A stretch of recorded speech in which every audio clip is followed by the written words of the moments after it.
Supreme Court Justice Oliver Wendell Holmes is quoted to have said, "Taxes are the price we pay for a civilized society." But if being civilized means to coexist peacefully, interacting through voluntary means instead of by violence, then taxation, one group of people forcibly depriving another of the fruits of their labor, is the exact opposite of being civilized.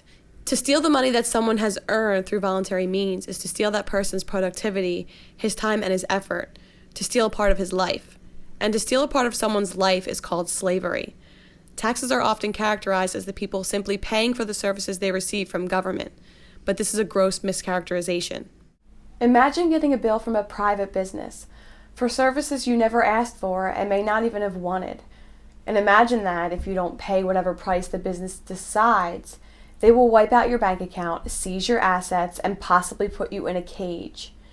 In any context other than government, such behavior would of course be seen as immoral, unjust, and criminal.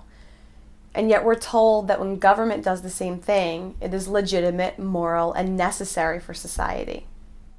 There are two sides to the immorality of taxation. First, it deprives the productive people of a large part of the wealth they produce, stealing their buying power, reducing their ability to provide for themselves and their families, and making them less able to support the things they care about. Second, it forces people to fund and support things which go against their wishes, that conflict with their own values and priorities, and that are contrary to their own interests. Government does not produce any wealth. Everything it spends, it must first take from the productive people, whether through open taxation or the hidden tax known as inflation. As a result, it is always the productive, law-abiding taxpayers who foot the bill for tyranny. It was not Mao, Stalin, or Hitler who funded or manufactured the guns, tanks, and bombs that terrorized and murdered so many millions. It was the good people of China, Russia, and Germany who felt obligated to hand over the fruits of their labor to those wearing the mantle of authority. Likewise, all the government bureaucrats, the abusive law enforcers, the corrupt politicians, their buildings, their vehicles, their computers, their utilities, their salaries, we are the ones paying for all of that. And perhaps most ironically, when it comes to the IRS and all of their tax collectors, we are the ones paying them to rob us. Everything of value in the world has come from the efforts of productive people, while the political class can only steal and destroy. In short, the good have always funded the evil, and that will continue to be the case as long as the good people imagine a moral obligation to surrender a portion of what they earned by way of taxes to those who claim the right to rule. Taxes are not the price we pay for civilized society. Taxes are how civilized society pays for its own destruction. Taxation is no different than a mafia protection racket, where a gang claims to be protecting you, while that same gang threatens to hurt you if you don't pay up. Yes, the gang may sometimes go after other thieves and aggressors, but if you don't pay their protection fees, you know that they are the ones who will be at your door next. Some argue that because taxes pay for roads, defense, protection, and helping the poor, ending taxes would therefore mean no roads, no defense, no protection, and no help for the poor. In any context other than politics, such an argument would be immediately recognized as completely invalid.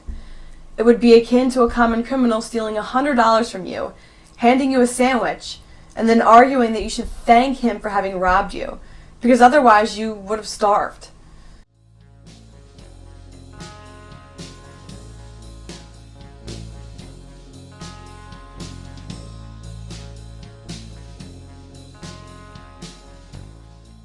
Would you like it if you could choose for yourself which government programs, if any, you were going to pay for? Yes. Yeah. Say yes, definitely. Oh yeah, I would like that. Okay. Yeah. Okay. I think, idealistically, yes, but I don't think, again, it's a matter of things actually working. Sure. And that you can't pick and choose. Okay. Absolutely. If any. Yeah. Absolutely. Okay. I'd like to know where my money is going. Absolutely. If they're taking my money and using it for programs, I would like to know exactly where my money's going. No, that's not how it works. Just because I don't agree with something doesn't mean it shouldn't be covered or paid for. This is how this country runs. If we don't like the process, then we have to change the process. But the way it is now, that's how it is. Politicians constantly raise tax rates and impose new taxes against the wishes of the people, and constantly spend the confiscated wealth on things a lot of people don't want, such as corporate bailouts, a massive welfare state, and perpetual warmongering. If the money was only used for services people wanted to purchase, and things people thought were good for society, there would be no need for an IRS. No need for those in power to back up their demands with the threat of fining or prosecuting anyone who doesn't pay up. They may pretend to be serving and representing you, but the politicians' true attitude is obvious. They don't care what you want, and they believe that they have more of a right to decide how your money is spent than you do. Those in power and in the mainstream media speak of taxation as the way people pay their fair share of the costs of society. The bizarre implication is that if money first passes through the hands of politicians and bureaucrats, it's good for the country and society, but if it doesn't, it's not. This implies that the people being forced to fund Ponzi schemes, government waste and corruption, and programs and agendas many people don't even approve of, somehow serves the common good, but that the people voluntarily donating, spending, or investing their own money on what they think is important is somehow selfish and destructive to society. Most of the victims of the government extortion racket have fallen for this rhetoric, and as a result, believe it's necessary, legitimate, and good for a ruling class to forcibly extort all of the productive people. If you try to avoid paying tribute to the politicians, your so-called fair share of taxes, if you try to prevent yourself from being robbed to fund things you oppose, your neighbors would likely view you as the criminal and view those who would attack you as noble law enforcers. It would be like someone getting his car stolen, and instead of being angry at the thief, being angry at his neighbors who didn't get their car stolen. By portraying mass robbery as the people paying their fair share of the costs of society, thieves who have legalized their thievery can convince their victims to be proud of having been robbed and to resent anyone who wasn't robbed. This is just one more example of how politicians use the tactic of divide and conquer to keep the people at war with each other, so they don't identify the real root of the problem, which is those who seek to rule over others. There is a simple question which demonstrates whether someone has fallen for this trick or not. Would you take this deal?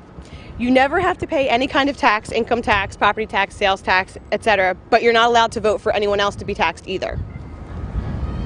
I think that would. I mean, if it's like in the like a very general sense, then yeah, I would agree to that. Yeah. Yep. Sure would. I don't think we should be taxed. No. I agree. Okay. Absolutely. Absolutely not. Okay, so you would not take that deal? No. Yeah. Yeah, that's okay. There is nothing greedy or immoral about wanting to decide where your money goes, nor is there anything noble or virtuous about handing your earnings over to politicians. In fact, refusing to fund immoral and destructive agendas is righteous and justified, and does serve humanity and society as a whole, even if the thieves portray such actions as criminal. In contrast, it has always been the obedient, law-abiding taxpayers who have funded every government oppression in history, and that is nothing to be proud of.